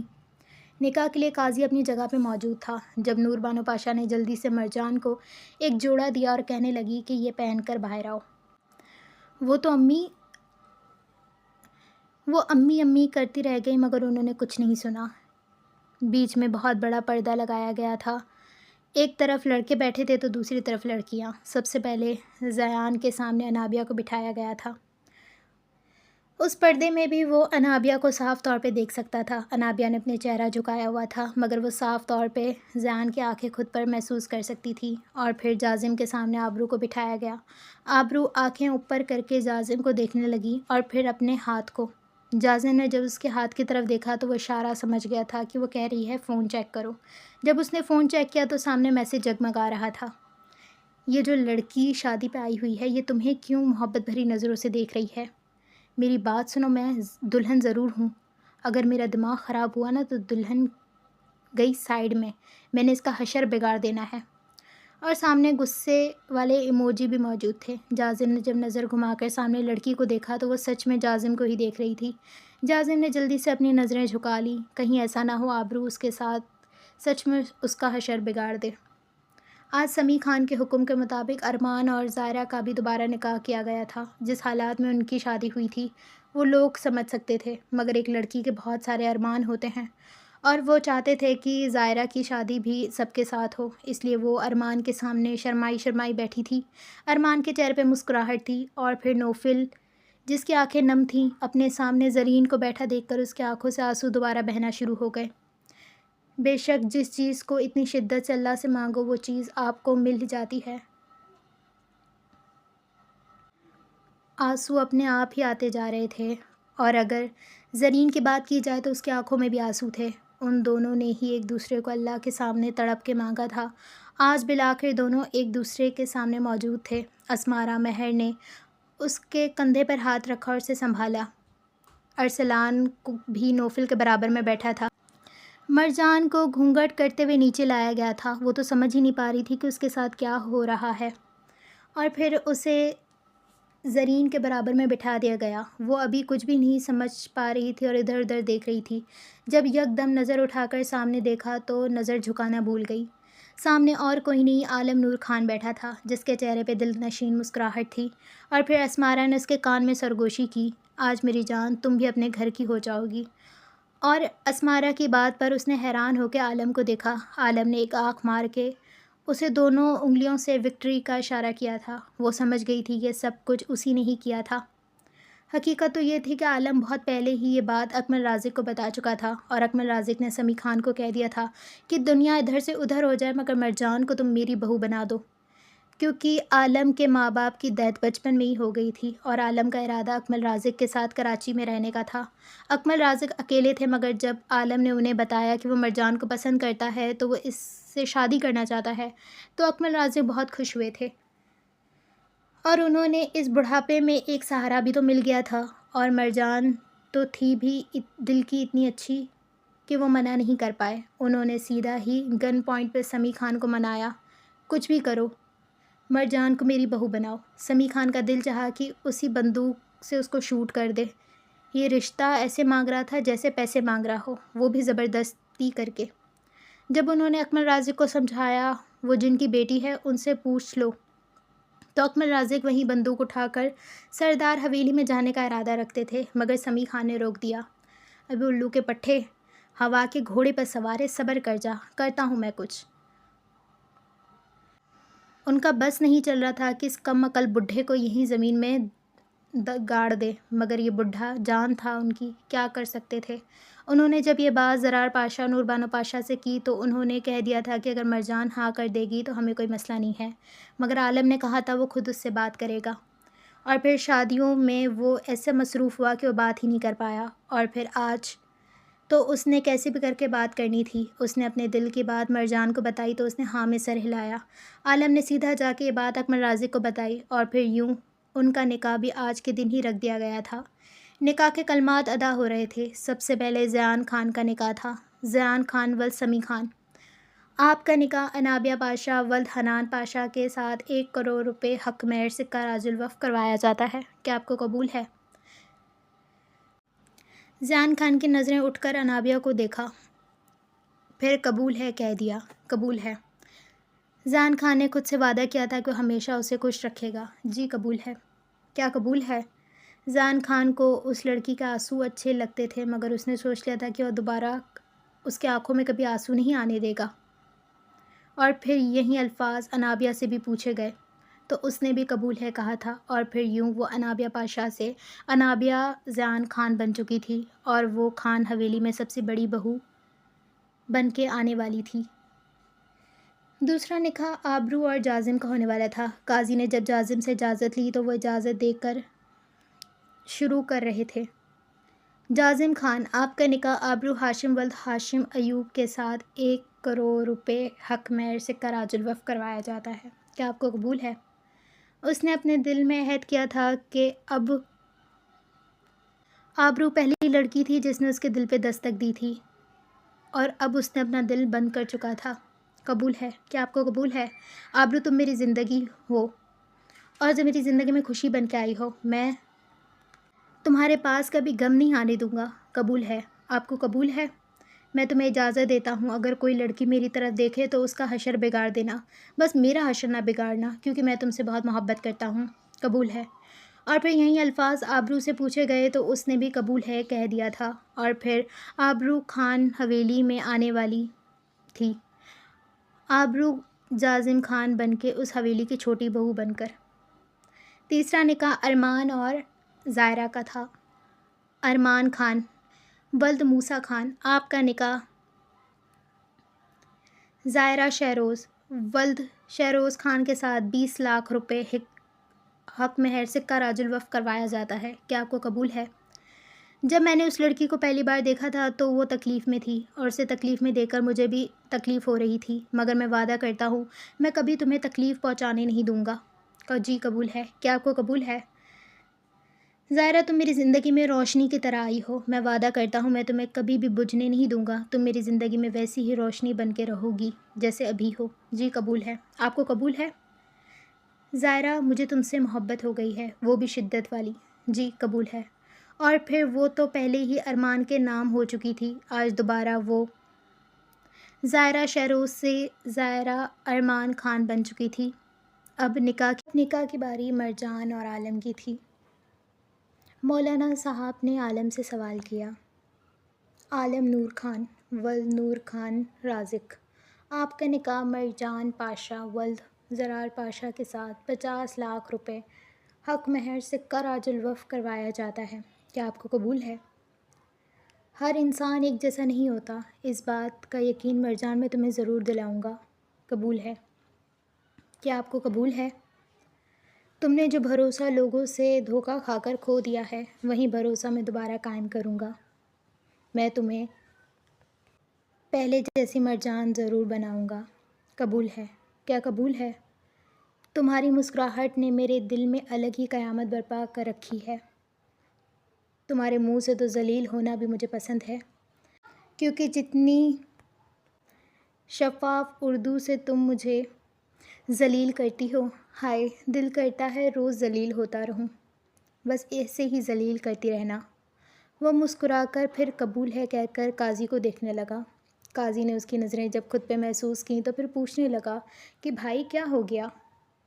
تو اس نے کہا کہ 3 بار یہ قبولے ہوتا ہے نا، اور پھر کہتے ہیں نکاح ہو گیا ہے، پھر آپ کتنی بار اب قبولے کہلوائیں گے؟ اگر نکاح ہو گیا ہے تو پھر بولے نا ہو گیا۔ پتہ نہیں کتنے وقت سے میں انتظار کر رہا ہوں اس وقت کا۔ اور ان کی اس باتوں پر سب لوگ ہنسنے لگے۔ مرجان کا دل چاہا کہ شیشے کا گلاس اس کے سر پہ دے مارے، اتنا بے صبرا، حد ہے۔ وہ بڑبڑاتی رہ گئی۔ قاضی نے جلدی سے اپنے الفاظ مکمل کیے، بھائی اتنے صبر کے بعد بھی تمہارا نکاح فائنلی ہو چکا ہے، اور اب تم دونوں ایک ہو چکے ہو، الحمدللہ۔ اور عالم نور خان نے مسکرا کر قاضی کو دیکھا، ویسے تو مجھے لگتا ہے آپ نے میک اپ کیا ہوا ہے، ورنہ آپ کے ان الفاظ پر میرا دل چاہ رہا ہے کہ میں آپ کا چہرہ چوم لوں۔ لا حول ولا قوت۔ اور کتنے نکاح باقی ہیں، جلدی سے میں کروا کے یہاں سے چلا جاؤں۔ پتہ نہیں مجھے میری عزت یہاں پہ محفوظ نہیں لگ رہی۔ قاضی کانوں کو ہاتھ لگاتے ہوئے کہہ رہا تھا۔ آج مجھے یقین آ گیا، یہ تمہارا ہی بھتیجا ہے، سمیع خان نے اکمل رازق کے کان میں کہا تھا۔ ہاں نا، کتنا معصوم اور شریف ہے، صدقے جاؤں میں اس کے، بالکل مجھ پہ گیا ہے۔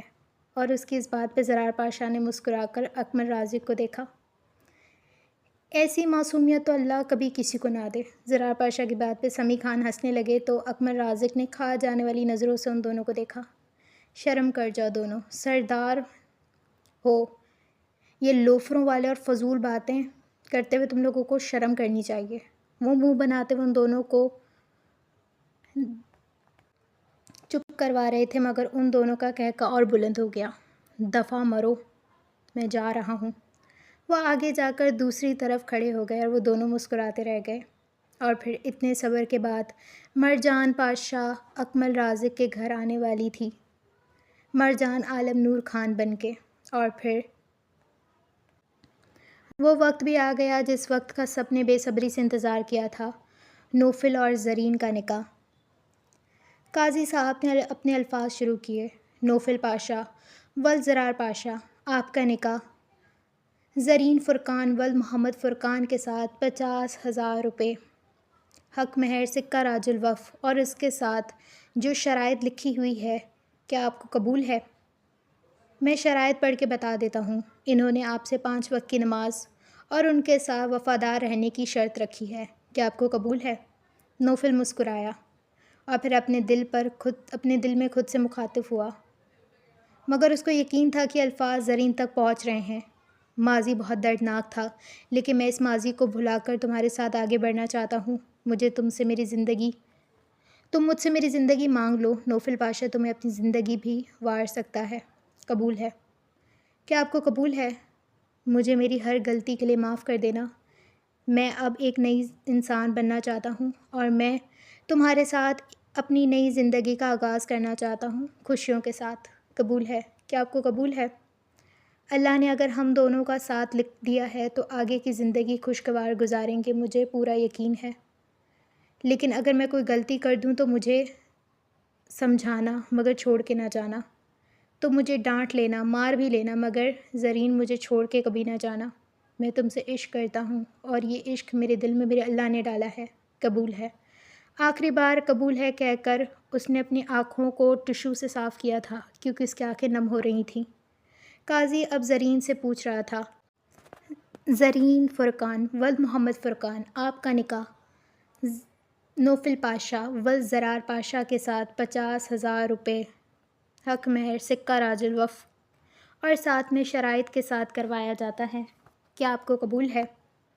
میں نے 4 سال آپ سے نفرت کرتے ہوئے گزارنا چاہا، مگر نفرت کی جگہ محبت نے کب لے لی مجھے پتہ بھی نہیں چلا۔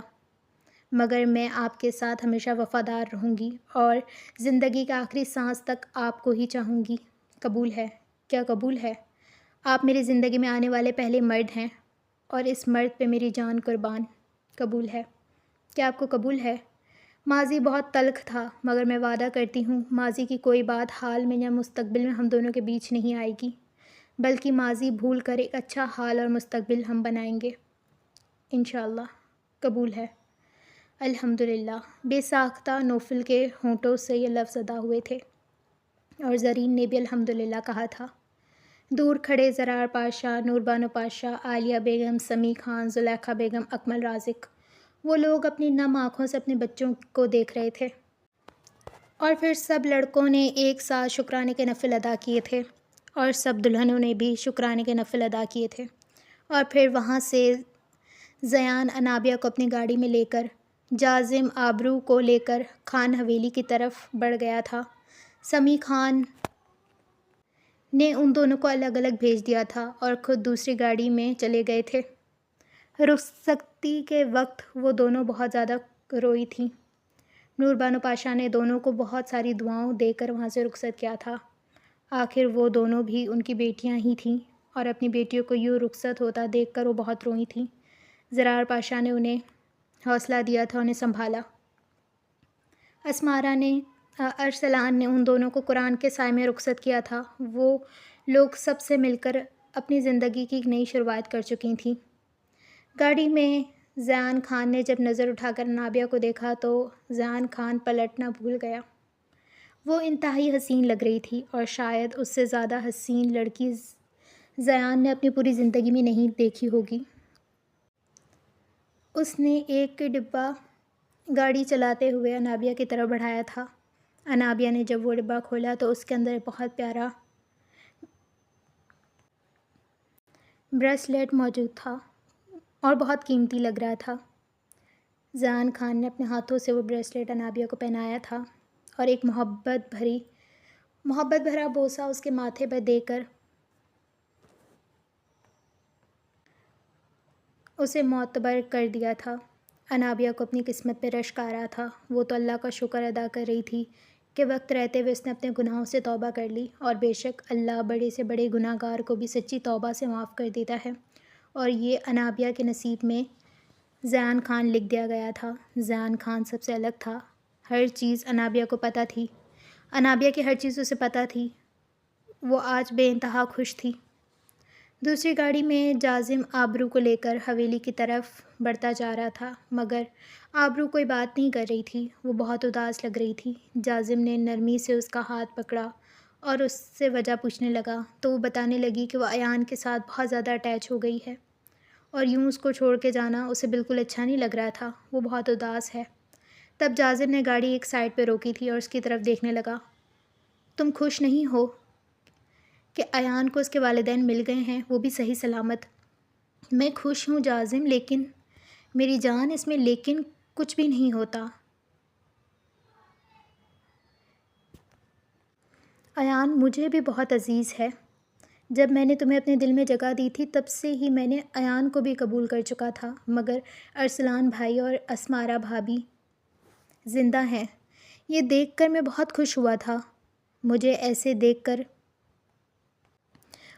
دیکھ کر برا لگتا تھا کہ اس کے والدین اس کے خاندان کی دشمنی کے بھید چڑھ گئے، مگر مجھے ان دونوں کو زندہ دیکھ کے بہت خوشی ہوئی تھی کہ اللہ نے ان دونوں کو اپنی حفاظت میں رکھا تھا۔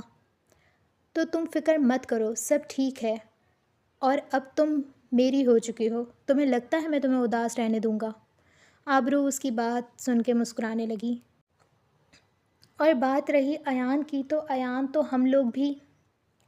اس کے الفاظ مکمل بھی نہیں ہوئے تھے کہ آبرو شرم کے مارے سرخ ہو چکی تھی۔ گاڑی سنسان راستے پر کھڑی تھی اور اس کے یوں شرمانے پر جازم کھل کے مسکرانے لگا اور پھر گاڑی خان حویلی کی طرف بڑھا چکا تھا۔ زرار پاشا نے زلیخا بیگم والوں کو کہا تھا کہ وہ لوگ آج رات ان کی حویلی میں ہی رک جائیں، مگر ان کا یہی کہنا تھا کہ وہ لوگ واپس جانا چاہتے ہیں، اور پھر ارمان، زائرہ اور زلیخا بیگم ایک گاڑی میں اپنے گھر کے لیے روانہ ہو چکے تھے۔ پورے راستے ارمان چور نظروں سے اپنے برابر بیٹھی زائرہ کو دیکھے جا رہا تھا، جب پیچھے زلیخا بیگم کی آواز اس کے کانوں تک آئی، بیٹا تمہاری اپنی پرسنل بیوی ہے، تم چھپ کے کیوں دیکھ رہے ہو؟ سرعام دیکھو۔ ویسے بھی میں تو سونے لگی ہوں بھائی، جتنا دیکھنا ہے دیکھ لو، وہ مسکرا کر کہہ رہی تھیں، اور زائرہ کا چہرہ شرم کے مارے لال ٹماٹر کی طرح لال ہو چکا تھا۔ اس کا یوں لال چہرہ دیکھ کر ارمان کو بہت ہنسی آئی تھی اور بہت پیاری بھی لگ رہی تھی۔ پیچھے مڑ کے جب دیکھا تو زلیخا بیگم ٹیک لگا کر سو چکی تھیں، تو ارمان نے اپنے ہاتھ میں پکڑی انگوٹھی زائرہ کی طرف بڑھائی تو زائرہ نے آنکھیں بڑی کر کے اسے باز رہنے کا اشارہ کیا۔ ارمان نے شانے اچکائے اور انگوٹھی اس کی انگلی میں ڈال دی۔ ہاں بیٹا آرام سے ڈالو، انگلی نہ توڑ دینا۔ پیچھے زلیخا بیگم کی آواز آئی تو ارمان نے یکدم اس کا ہاتھ چھوڑا اور گاڑی چلانا شروع ہو گیا۔ پیچھے زلیخا بیگم مسکراتی رہ گئیں۔ اکمل رازق الگ گاڑی میں کراچی کی طرف روانہ ہو گئے تھے اور عالم اور مرجان الگ گاڑی میں تھے۔ مرجان کو غصہ آ رہا تھا۔ وہ تو چاہتی تھی کہ اکمل رازق بھی ان کے ساتھ اسی گاڑی میں شامل ہوں، مگر شاید ان لوگوں کے پاس گاڑیاں اتنی زیادہ تھیں کہ سب لوگ اپنی دلہنوں کو لے کر اکیلے ہی روانہ ہو چکے تھے، اور جب سب لوگ اکیلے روانہ ہوئے تو پھر عالم کیسے پیچھے رہ سکتا تھا۔ اس نے بھی مرجان کا ہاتھ پکڑا اور اسے الگ گاڑی میں لے جانے لگا۔ پورے راستے مرجان کا منہ بنا ہوا تھا۔ عالم نے نظریں موڑ کے اسے دیکھا تو اس کا منہ ٹماٹر کی طرح پھلا ہوا تھا، اور اس وقت وہ کوئی چھوٹی بچی لگ رہی تھی۔ اس نے مسکرا کر اسے دیکھا اور پھر کہنے لگا، آپ کے رخسار لال ٹماٹر کی طرح چمک رہے ہیں۔ ہمارا دل کرتا ہے کہ ہم اپنے ان نازک ہاتھوں سے آپ کے رخسار کو چھوئیں۔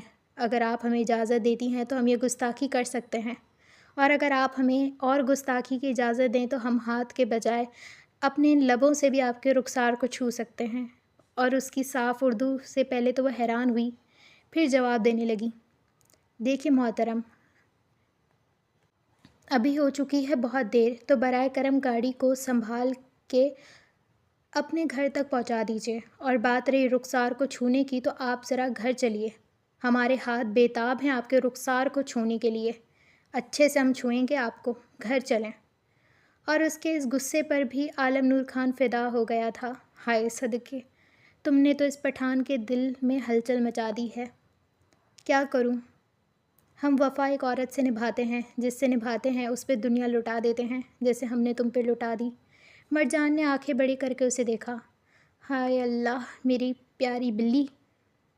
اور اس کا بلی کہنے پر مرجان نے اپنے ہاتھ اس کے ہاتھ پر مارا تھا، مگر وہ ہاتھ نہیں تھا، وہ ناخن تھا۔ ہائے اللہ، آپ کی تو ادائیں بھی بلیوں والی ہیں۔ مسکرا کر وہ اسے آگ لگا چکا تھا۔ جناب گھر پہنچیے، پھر ہم آپ کو بتاتے ہیں کہ ہم میں کون کون سی ادا ہے۔ اور اس کا یوں جناب کہنے پر عالم نور خان کا بس نہیں چل رہا تھا کہ اسے اپنے سینے سے لگا لے۔ وہ اگر ابھی یہ راستہ سنسان نہ ہوتا تو، مگر پہلے گھر پہنچنا تھا۔ وہ خود پہ قابو کرتے ہوئے گاڑی چلاتا جا رہا تھا، مگر شیشے سے بار بار مرجان کو دیکھ رہا تھا، کیونکہ اس نے سختی سے بتا دیا تھا کہ اگر اس نے اب گردن موڑ کر اسے دیکھا تو وہ اس کی گردن توڑ دے گی۔ اور عالم نور خان اس وقت اپنی بیوی کے الفاظ سچ معلوم ہو رہے تھے، کہیں سچ میں ہی وہ اس کی گردن نہ موڑ دے، کیونکہ اگر وہ ایک پٹھان تھا تو وہ بھی اپنے باتوں پہ قائم رہنے والا تھا، تو وہ بھی ایک پٹھانی تھی جو اپنے باتوں کو سچ ثابت کرنا جانتی تھی۔ عالیہ بیگم، مراد اور مہر اپنے بچے کو لے کر اپنے گھر کی طرف چلے گئے تھے۔ زرین کی رخصتی پر وہ بہت زیادہ روئی تھیں، اور وہ اپنی بچی کو بہت ساری دعائیں دے کر وہاں سے رخصت کر رہی تھیں۔ مہر بھی بہت زیادہ خوش تھی، اور خوش دلی کے ساتھ سب سے مل کر اب وہ لوگ اپنی منزل کو روانہ ہو گئے تھے۔ زرار پاشا نے نوفل سے اپنے ہر رویے کی معافی مانگی تھی، جو بھی انہوں نے مہک کے ساتھ کیا تھا اور جو رویہ انہوں نے نوفل کے ساتھ رکھا تھا، ہر چیز کی معافی۔ نوفل نے بھی انہیں معاف کر دیا تھا، کیونکہ اگر وہ ان کے باپ تھے، اور نوفل اب معاف کرنے والوں میں سے بن گیا تھا، اور یہ بات ارسلان بہت اچھے سے جانتا تھا۔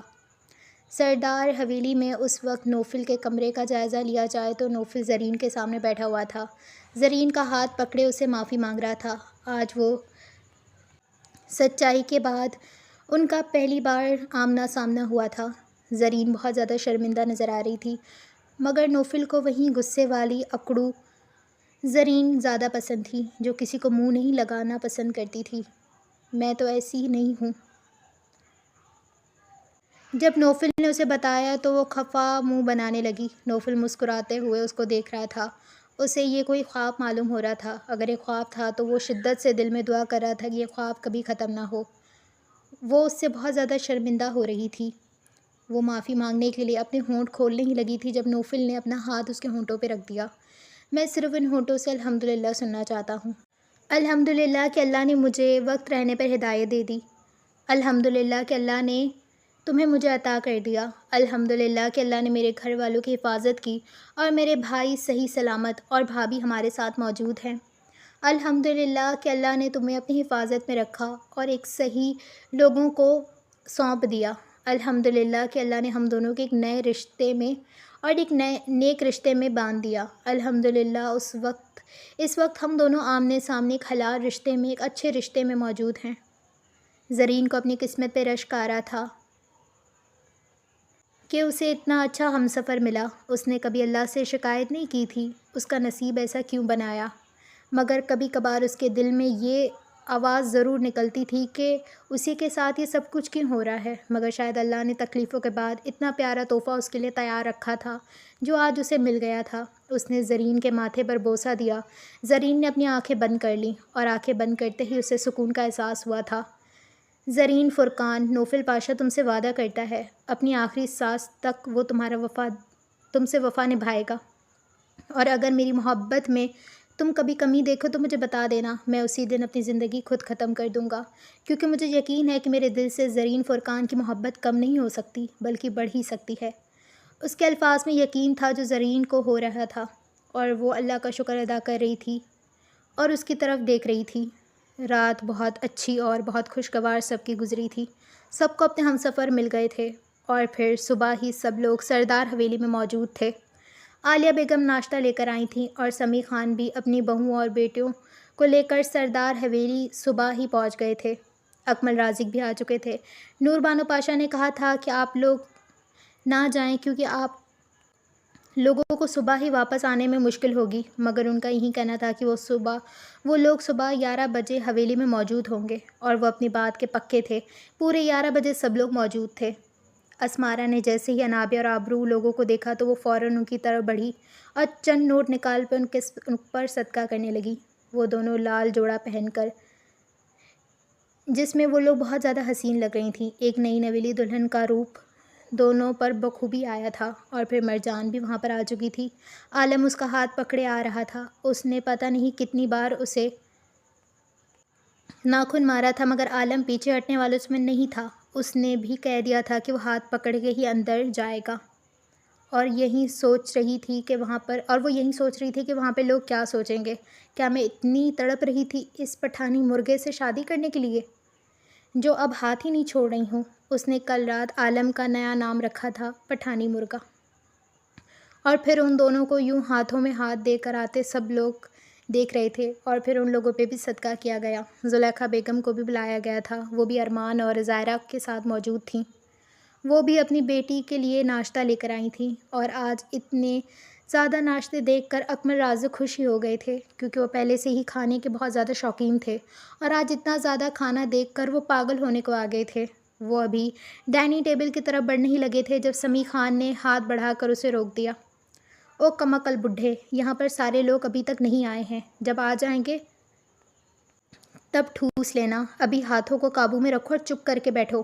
اکمل رازق نے اسے ایسی نظروں سے دیکھا تھا جیسے کہہ رہے ہوں، دور پھٹے منہ بے غیرت، میرے کھانے پر بھی نظر رکھ کے بیٹھے ہوئے ہو۔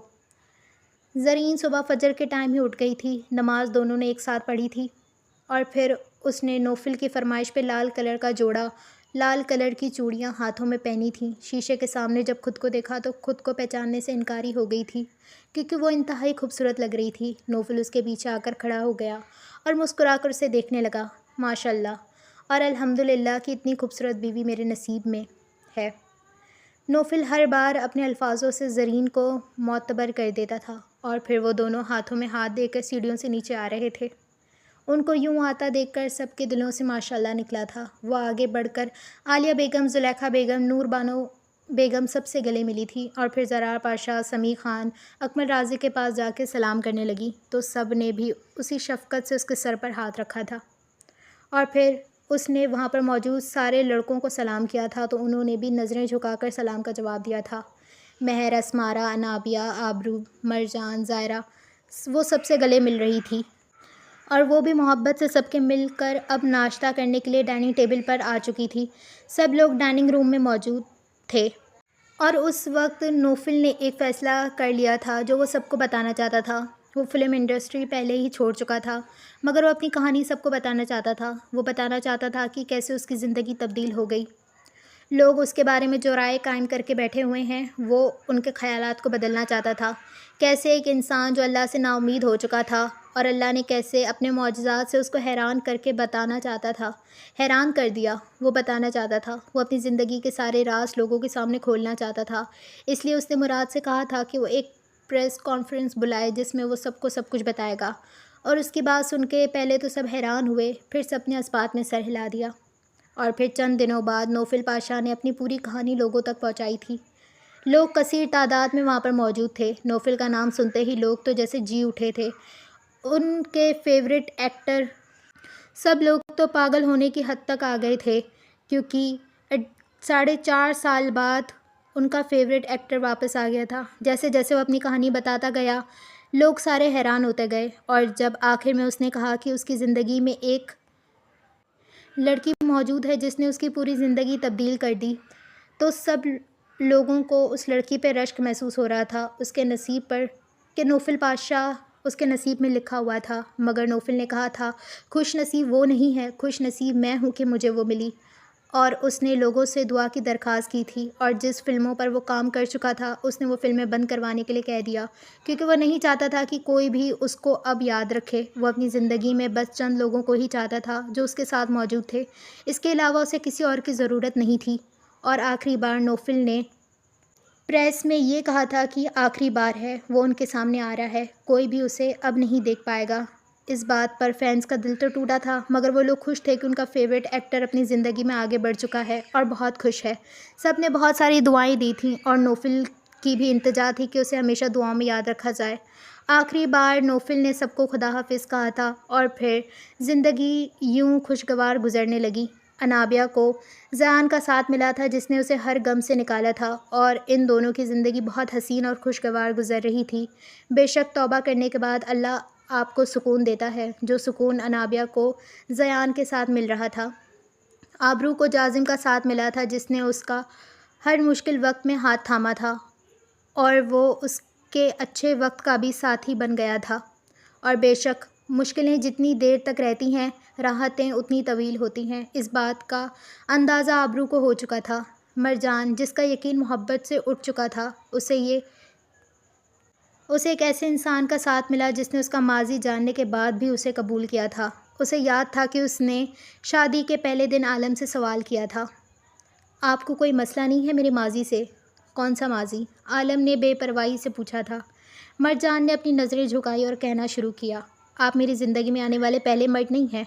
تو عالم نے اس کے دونوں ہاتھ اپنے ہاتھوں میں لیے اور اس کو صوفے پر بٹھاتے ہوئے کہنے لگا، جس دن قبول ہے بولا تھا اس دن تمہارا ماضی بھول گیا تھا، اور میں بہت خوش ہوں کہ میں تمہاری زندگی میں آنے والا آخری مرد ہوں، اور آخری مرد ہمیشہ خاص ہوتا ہے، جس چیز کا علم ہے مجھے، اور میں خوش ہوں کہ مرجان صرف عالم کی ہے۔ اور اس دن مرجان کو یقین آ گیا تھا کہ ہر انسان ایک جیسا نہیں ہوتا۔ اس انسان نے مرجان کی سوچ تبدیل کر دی تھی اور اس کی زندگی کا ایک نیا سفر شروع ہو چکا تھا۔ اسمارا اپنے بچے اور ارسلان کو صحیح سلامت پا کر روز شکرانے کے نفل ادا کرتی تھی۔ اللہ نے اسے سب کچھ لوٹا دیا تھا۔ بے شک وہ ایک صابر عورت تھی اور اس کے صبر کا نتیجہ اسے مل گیا تھا۔ ارسلان کو آج اسمارا پر اور فخر محسوس ہو رہا تھا۔ وہ ارسلان کی پسند تھی۔ سب لوگوں نے اسے کہا تھا کہ وہ خاندان سے باہر کی لڑکی لا رہا ہے، وہ لڑکی اس گھر میں نہیں رہ پائے گی، مگر اسمارا نے ثابت کیا تھا کہ خاندان کے اندر یا باہر سے لڑکی لانے میں کوئی فرق نہیں ہوتا، بات تربیت کی ہوتی ہے۔ کبھی لوگ خاندان سے ہی لڑکی لا کر پچھتاتے ہیں تو کبھی خاندان سے باہر لا کر۔ اس نے ثابت کیا تھا کہ اگر کوئی لڑکی نبھانا چاہے تو وہ خاندان سے باہر کی ہی کیوں نہ ہو، وہ نبھا سکتی ہے، اور جو نہیں نبھانا چاہتی وہ خاندان کی ہو کر بھی نہیں نبھاتی۔ یہ روایتیں تو ہمارے معاشرے میں بنائی گئی ہیں، ہمیشہ خاندان کی عورتوں کو فوقیت باہر کی عورتوں سے زیادہ دی گئی ہے، اور یہ بات ایک حد تک سچ بھی ہے۔ مگر کیا باہر سے آئی ہوئی لڑکیوں کی وہ لوگ عزت کے قابل نہیں ہیں؟ بے شک جسے عزت اور محبت دی جائے وہ بھی ویسی ہی عزت اور محبت دیتی ہے۔ اگر آپ خاندان سے باہر سے لڑکی لا کر اسے طعنے دیں گے، باتوں سے، الفاظوں سے اس کا دل چیریں گے، تو وہ لڑکی اگر اپنے حق کے لیے بولے گی تو کیا وہ بری ہو جائے گی؟ اور اگر اپنے خاندان کی چاہے بدتمیزی بھی کر لے مگر سہہ لیتے ہیں، کیوں؟ کیونکہ وہ خاندان کی ہے، تو یہ کیا درست ہے؟ یہ ہرگز سچ نہیں تھا۔ اسمارا ارسلان پاشا نے اس بات کو سچ ثابت کیا تھا کہ لڑکی نبھانا چاہے تو ہر حال میں نبھا سکتی ہے، فرق خاندانوں میں یا خاندان سے باہر نہیں بلکہ لڑکی میں ہوتا ہے۔ اور اب وہ اپنے بیٹے ایان اور اپنے شوہر ارسلان کے ساتھ ایک بہت اچھی زندگی گزار رہی تھی۔ زائرہ جب ارمان کو دیکھتی تھی تب اسے اپنی قسمت پہ رشک آتا تھا۔ اس انسان نے بھری محفل میں اسے رسوا ہونے سے بچایا تھا۔ وہ تو اسے جانتا تک نہیں تھا، وہ تو یہ بھی نہیں جانتا تھا کہ اس پہ جو الزام لگایا جا رہا ہے وہ سچ ہے یا پھر جھوٹ، مگر اس نے ثابت کیا تھا کہ وہ ایک پٹھان ہے۔ پٹھان کسی لڑکی کو رسوا ہوتے ہوئے نہیں دیکھ سکتا، اور اس نے بغیر سوچے سمجھے اس لڑکی کو عزت بخش کر اس سے نکاح کر لیا تھا۔ اور نکاح کی ہی طاقت تھی کہ نکاح کی برکت سے اللہ نے ان دونوں کے درمیان محبت پیدا کر دی تھی، جو محبت ساری زندگی کے لیے قائم رہنے والی تھی۔ زرین فرقان یہ وہی لڑکی تھی جو مجبوریوں کی وجہ سے نوفل پاشا کے پاس کام کر رہی تھی، مگر اسے کہاں پتہ تھا یہی شخص اس کا نصیب بن جائے گا۔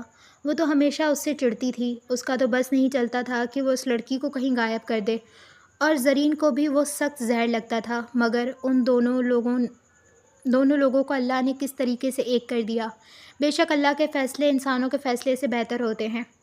اللہ نے ان دونوں کے دلوں میں ایک دوسرے کے لیے محبت قائم رکھی تھی، حالانکہ وہ دونوں نفرت کو جگانا چاہتے تھے مگر ایسا نہیں ہو پایا، اور پھر ان دونوں کی محبت کی مثال بن گئی کہ جن چیز کو شدت سے چاہا جائے، اللہ کے سامنے گڑ گڑا کر مانگا جائے تو اللہ وہ چیز آپ کو صحیح وقت پہ دے دیتا ہے، جیسے زرین کو نوفل اور نوفل کو زرین مل گئی تھی، اور اس کہانی کے اختتام پر سب کو ایک اچھی زندگی مل گئی تھی۔ زلیخا بیگم اپنے بیٹے ارمان اور اپنی بہو زائرہ کے ساتھ بہت خوش تھیں۔ اکمل رازق اپنے بیٹے عالم نور خان اور اپنی بہو مرجان کے ساتھ ایک خوشگوار زندگی گزار رہے تھے۔ زرار پاشا، نور بانو پاشا اپنے دونوں بچے اور بہوؤں اور پوتوں کے ساتھ ایک خوشگوار زندگی کے لمحات گزار رہے تھے۔ سمی خان اپنے بیٹے اور بہوؤں کے ساتھ ایک حسین زندگی گزار رہے تھے۔ عالیہ بیگم اپنی بیٹی مہر اور اپنے بیٹوں جیسے مراد اور نواس اور نواسی کے ساتھ ایک خوشگوار زندگی گزار رہی تھیں، اور اس کہانی کے اختتام پر سب کو ان کی چاہت اور زندگی میں ایک ہمسفر مل گیا تھا۔ مرجان کو عالم کا ساتھ ملا، مہر کو مراد کا ساتھ ملا، انابیہ کو زیان کا ساتھ ملا، آبرو کو جازم کا ساتھ ملا، زائرہ کو ارمان کا ساتھ ملا، اسمارہ کو ارسلان کا ساتھ ملا، اور سب سے آخر میں زرین فرقان کو نوفل پاشا کا ساتھ ملا، اور بے شک آگے کی زندگی ان سب کی بہت خوشگوار گزرنی تھی۔ ختم شد۔